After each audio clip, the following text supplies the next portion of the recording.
राजयोगिनी doctor BK Mohini दीदी जी, जिनका आशीर्वचन अभी हमने सबने सुने और बहुत ही अच्छे भावना के साथ आपने हम सबको मार्गदर्शन दिया।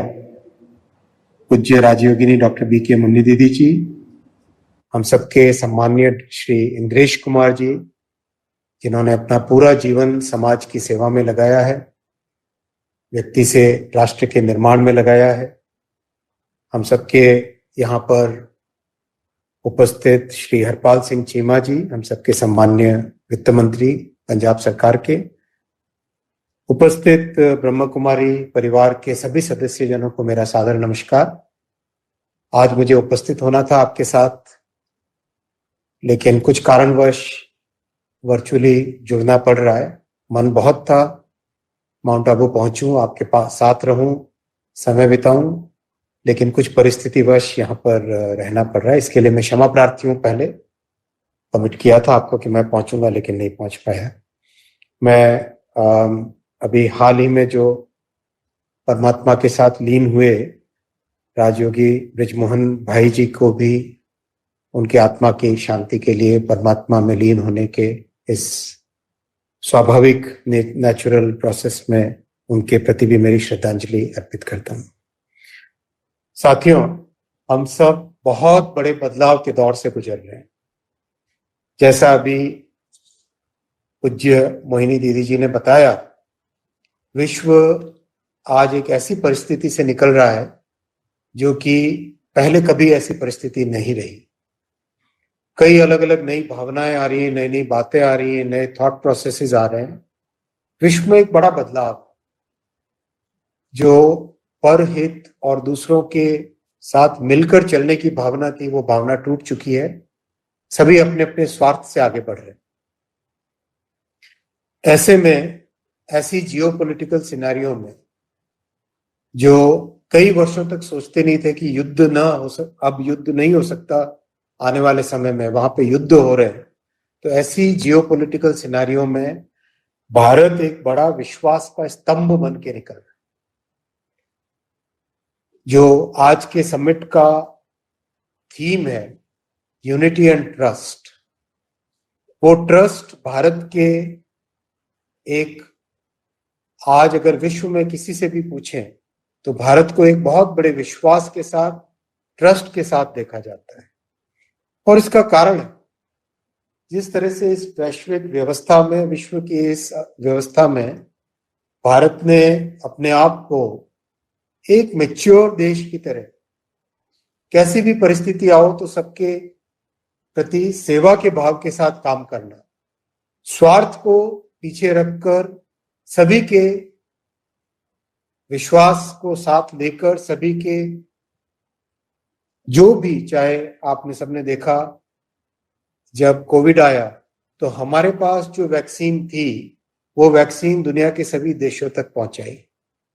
स्वार्थ नहीं रखा, वसुधैव कुटुंबकम की भावना रखी, उस भावना से काम किया जिस भावना से विश्व में सभी की सेवा हो सके। और ये हमारे 2000 वर्षों तक की एक लेगेसी है। अगर हम विश्व का इतिहास देखें, 2000 वर्षों तक भारत हमेशा विश्व का सबसे समृद्ध देश रहा, सबसे विश्वास वाला देश रहा, सबसे समावेशी देश रहा। जो भी आया उसका हमने स्वागत किया, उनको अपने साथ रखा, उनको अपने साथ संजोया और अपने साथ एक किया। भारत के जो भी प्रोडक्ट्स होते थे मैन्युफैक्चर होके, विश्व भर में उसकी पहचान थी, जाने माने जाते थे। लोग आशा रखते थे कि उनको भारत का कोई प्रोडक्ट मिले। ये परिस्थिति इसलिए संभव थी क्योंकि भारत में एक ऐसी ताकत है, हमारे जन जन में एक ऐसी आध्यात्मिक शक्ति है, जो शक्ति विश्व में हम कहीं पर भी जाएं कहीं नहीं देखने को मिलती। वो आध्यात्मिक शक्ति, वो जन शक्ति कोई 200-250 वर्ष, 300 वर्ष क्षीण हुई, कमजोर हुई, जिसके कारण आज हम कुछ समय, कुछ ब्रिटिश के कारण, कुछ गुलामी का एक ऐसा पीरियड निकला जिसमें हम लोग जो हमारी शक्ति थी उससे कमजोर हुए, लेकिन आज परिस्थितियां बदल रही। आज परिस्थितियां वापस ऐसी आ रही हैं जिसमें हम विश्व में जो हमारा स्वाभाविक स्थान है, सबसे समृद्ध देश, सबसे सशक्त देशों की गिनती में आना, सबसे एडवांस्ड कंट्रीज की गिनती में आना, वो हमारा एक नेचुरल स्पॉट है। वो हमें फिर से हासिल करना है और उसको हासिल करने के लिए हम सबको ताकत लगानी पड़ेगी। हम सबको अपना अपना प्रयास करना पड़ेगा, तभी जाके ये संभव हो पाएगा। हम चाहे एक टीचर हो, चाहे एक राजनीतिक व्यक्ति हो, चाहे इंजीनियर हो, चाहे हम एक डॉक्टर हो, चाहे हम एक गुरु हो, हम सबको अपना योगदान देना पड़ेगा। और यही ब्रह्मा कुमारी परिवार में हम सबको सिखाते हैं कि हम अपने अपने क्षेत्र में अपने प्रयासों से क्या बदलाव ला सकते हैं, उस पर ध्यान दें। कहा गया है, श्री कबीरदास जी ने कहा था, गुरु गोविंद दोनों खड़े काकू लागे पाए। बलिहारी गुरु को एक प्राथमिकता दी गई, क्योंकि गुरु ही ईश्वर तक पहुंचने का रास्ता दिखा सकता है।